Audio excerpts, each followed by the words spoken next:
আজকের এই প্রতিবেদনটি দেশের সেই সকল মানুষদের উদ্দেশ্যে তৈরি যারা জুলাই আগস্টের আন্দোলনে সমন্বয়কদেরকে সমর্থন দিয়েছিল।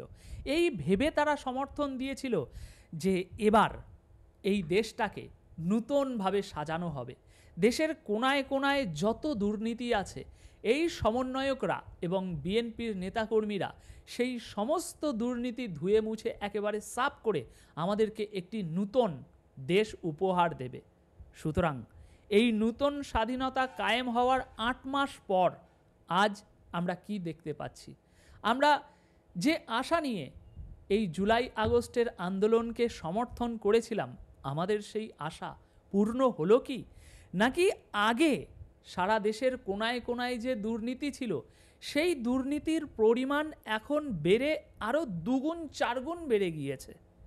আজকের এই প্রতিবেদনে আমরা একদম স্পষ্টভাবে নিরপেক্ষভাবে সেটাই বোঝার চেষ্টা করব এবং আমরা এটাও বুঝব যে আজ সমাজে যে সকল মানুষগুলো এই কথা বারে বারে বলছে যে ভাই আগেই ভালো ছিলাম, তাদের সেই কথার মধ্যে সত্যি কি কোনো বাস্তবতা আছে, নাকি তারা তাদের ওই আওয়ামী লীগের যে রাজনীতি আছে সেটাকে সমাজে আবারও প্রতিষ্ঠিত করার জন্য একটা ভুয়া কথা সমাজে প্রচার করে বেড়াচ্ছে?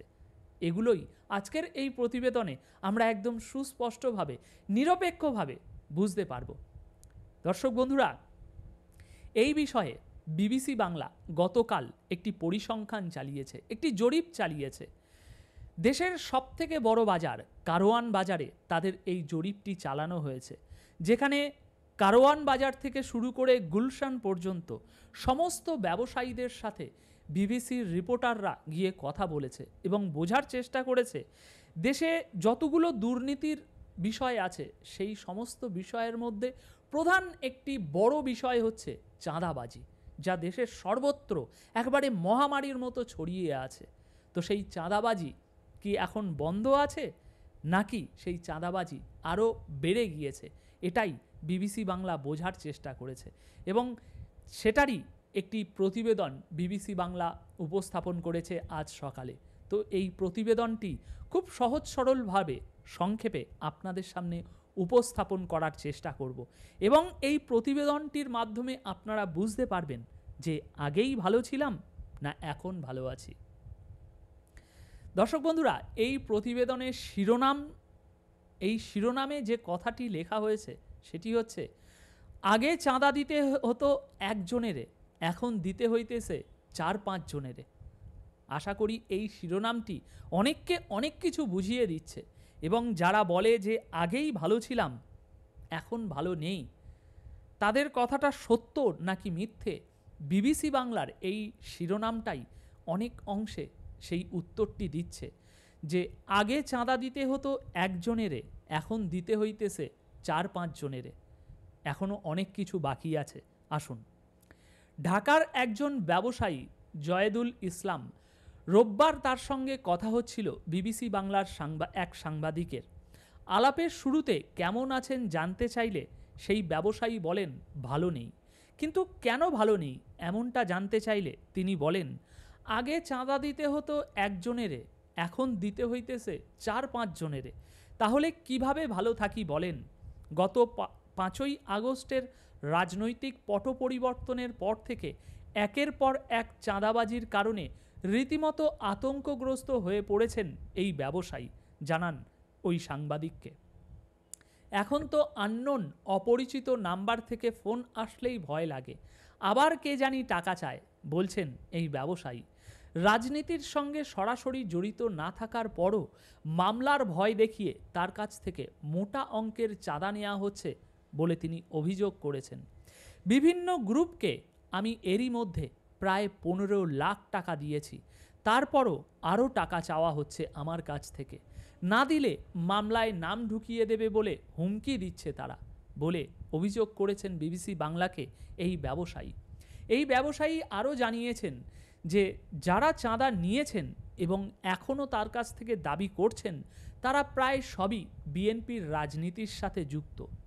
তিনি আরও বলেন যে আমি ছাড়াও ঢাকার অনেক ব্যবসায়ী এখন আমার মতো এরকমই চাঁদাবাজির শিকার হচ্ছেন। অধিকাংশ ক্ষেত্রেই বিএনপি ও এর অঙ্গ সংগঠনের নেতাকর্মী পরিচয়ে চাঁদা চাওয়া হচ্ছে বলে অভিযোগ করেছেন সকল ব্যবসায়ী। আর শুধু কি বিএনপির বাইরে গত কয়েক মাসে কোনো কোনো জেলায় জামাতে ইসলামী এবং বৈষম্য বিরোধী ছাত্র আন্দোলনের নেতাদের বিরুদ্ধেও চাঁদাবাজির অভিযোগ উঠতে দেখা গেছে। এর মধ্যে ফেনীতে জেলা জামায়াতের এক নেতাকে দল থেকে বহিষ্কার করা হয়েছে এই চাঁদাবাজির অভিযোগে। এদিকে সরকার চাঁদাবাজির বন্ধের চেষ্টা চালাচ্ছে বলে জানিয়েছেন উপদেষ্টা মহল, কিন্তু সবাই চেষ্টা চালিয়েও কিছুই বন্ধ করতে পারছে না। খুলেআম বিএনপির নেতারা, ছোট ছোট নেতারা সারা বাজারে চাঁদাবাজির তাণ্ডব চালিয়ে যাচ্ছে। সরকার সমস্ত কিছু জেনেও কোনো রকম ব্যবস্থা নিচ্ছে না যাতে এই চাঁদাবাজিটাকে নির্মূল করা যায়। আসুন পরবর্তী আরও কিছু তথ্য আপনাদেরকে দিই। যশোর থেকে সবজি ভর্তি ট্রাক নিয়ে এসেছেন এক চালক। যাত্রাবাড়ি পর্যন্ত আসতে তাকে চাঁদা দিতে হয়েছে অন্তত 4টি পয়েন্টে। তিনি জানাচ্ছেন এর আগেও চাঁদা দিতে হতো, কিন্তু মাত্র 2টি পয়েন্টে।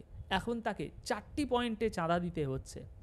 যশোর থেকে নড়াইলে ঢোকার পর একবার চাঁদা দিতে হয়েছে, এরপর গোপালগঞ্জ, তারপর ফরিদপুর, তারপর ঢাকার যাত্রাবাড়িতে ঢুকে আবার চাঁদা দিতে হয়েছে তাকে। আর শুধু এখানেই শেষ নয়, সবজি নিয়ে কারওয়ান বাজারে পৌঁছানোর পর গাড়ি রাখার জন্যও ওই চালককে গুনতে হয়েছে আরও 200 টাকা। তাই তাদের অভিযোগ, কত কিছু তো বদলাচ্ছে শুনছি, কই চাঁদাবাজি তো বন্ধ হয়নি। আমরা তো দেখতেছি খালি কাপড় বদলাইছে, এমনটাই তাদের বক্তব্য। দেশের বিভিন্ন প্রান্ত থেকে সবজি, মশলা, মাছ সহ নানা পণ্য নিয়ে প্রতিদিন কয়েক শ ট্রাক ও পিকআপ ভ্যান আসে ঢাকার সবচেয়ে বড় কাঁচা বাজার কারওয়ান বাজারে। বাজারে পণ্য আনার পর 2 ধাপে চাঁদার টাকা দিতে হয় বলে জানিয়েছেন ব্যবসায়ী এবং গাড়ি চালকরা। এর মধ্যে গাড়ি রাখার জন্য প্রথম ধাপে আকার ভেদে, মানে গাড়ির যে আকার সেই আকার অনুযায়ী 100 থেকে 300 টাকা।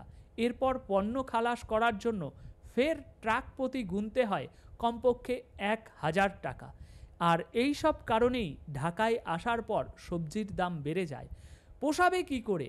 এই জন্যই তারা সবজির দাম অতিরিক্ত বাড়াতে বাধ্য হয়, এমনটাই বক্তব্য ব্যবসায়ী মহলের।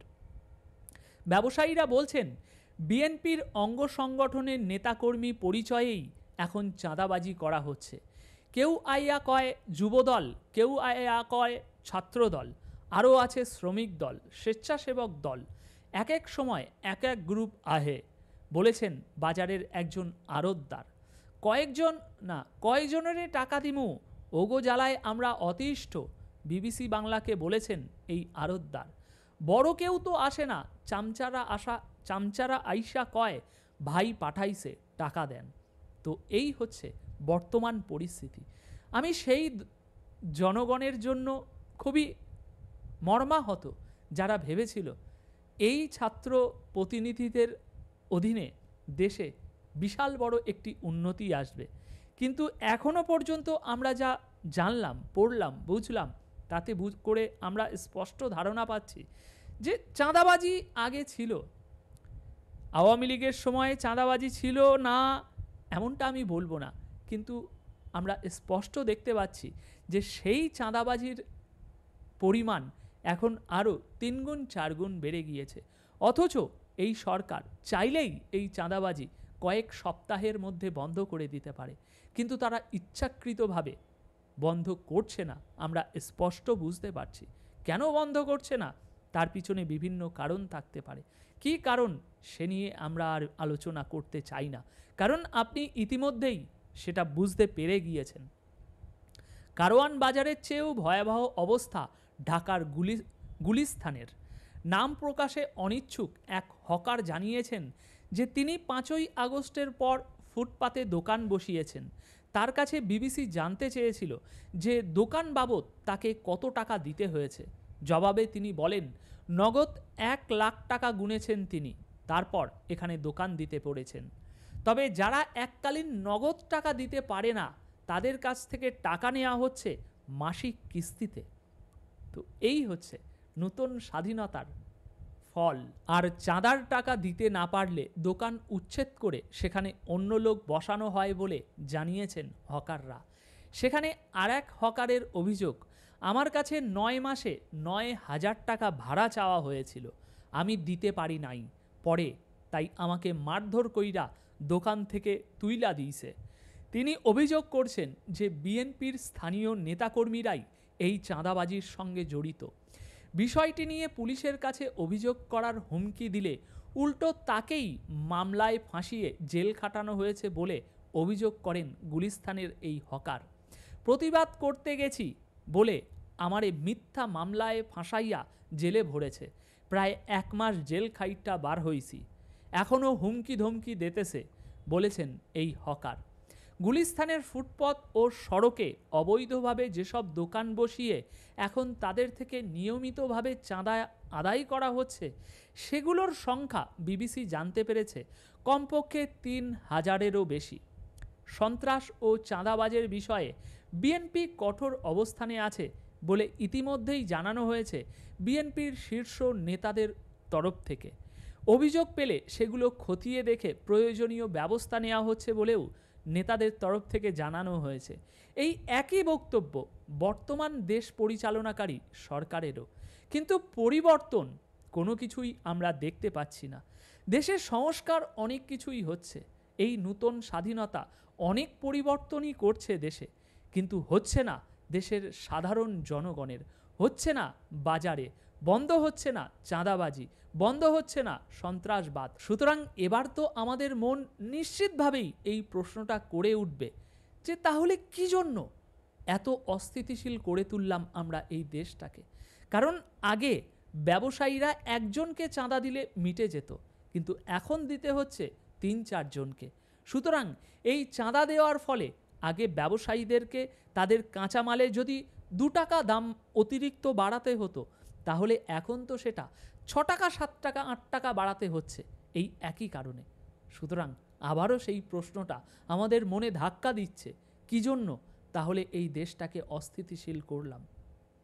দর্শক বন্ধুরা, আপনাদের মনে যে উত্তরটি আসছে কমেন্ট বক্সে অবশ্যই জানিয়ে যাবেন, এবং পারলে ভিডিওটি দেশের আপামর জনগণের কাছে শেয়ার করে দেবেন, যাতে সবাই বুঝতে পারে যে এই ৭-৮ মাসে দেশের এই নূতন স্বাধীনতা অনেক কিছুই তো পরিবর্তন করেছে, কিন্তু আসল জনগণের যে প্রয়োজন, সেই প্রয়োজনটা কতটা মিটিয়েছে এই নূতন স্বাধীনতা। ধন্যবাদ আপনাদের সকলকে।